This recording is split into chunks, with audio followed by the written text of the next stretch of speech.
Hello' friends, মই মোৰ চেনেললৈ আপোনাক পুনৰবাৰ স্বাগতম জনাইছোঁ। বিহুৰ বতৰ, তিল পিঠা নবনালে কেনেকৈ হ'ব নহয়নে? আগতে প্ৰত্যেক ঘৰ মানুহতে এটাকৈ ঢেঁকী আছিল, কিন্তু এতিয়া ঢেঁকীৰ সংখ্যাটো কমি আহিছে। সেয়েহে আমি ঢেঁকী নাথাকিলেও মিক্সিত খুন্দি কিদৰে পিঠা বনাব পাৰোঁ তাৰে এটা ৰেচিপি লৈ মই আহিছোঁ। আৰু মিক্সিত পিঠা খুন্দিবৰ বাবে মই আধা কেজি বৰা চাউল ল'লোঁ।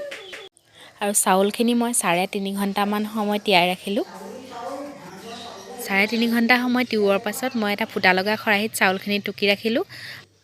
আৰু এনেদৰে আধা ঘণ্টা সময় টুকি ৰখাৰ পাছত এখন কাপোৰত মই এনেদৰে মেলি দিলোঁ। এনেদৰে চাউলখিনি মেলি দিয়াৰ পাছত বৰ বেছি সময় ৰাখিব নালাগে, নহ'লে পিঠাখিনি হয়তো নুঠিবও পাৰে। আৰু মই মিক্সিৰ মিডিয়াম চাইজৰ জাৰটোত এতিয়া অলপ অলপকৈ চাউল দি খুন্দি ল'ম। এনেদৰে কমকৈ চাউল দি মই পিঠাখিনি খুন্দি যাম।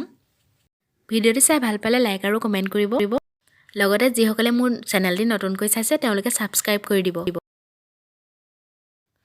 এনেদৰে মিক্সি অন কৰি খুব কম সময়তে অফ কৰিব লাগে, যাতে মিক্সিটো গৰম হৈ নাযায়।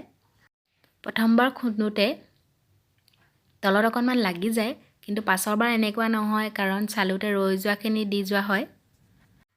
আৰু মই এতিয়া পিঠাখিনি চালি ল'ম। হয়তো প্ৰায় সংখ্যক মানুহে এনেদৰে বনায়েই, তথাপি যিসকলে বনোৱা নাই এনেদৰে বনাবৰ বাবে মই এই ভিডিঅ'টি আগবঢ়ালোঁ।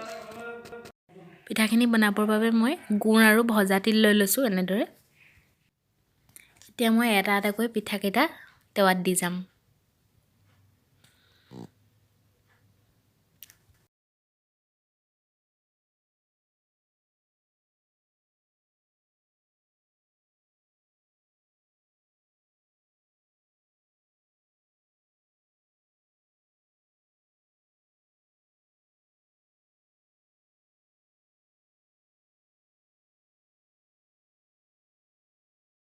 এতিয়া মোৰ পিঠাখিনি বনোৱা হৈ গৈছে।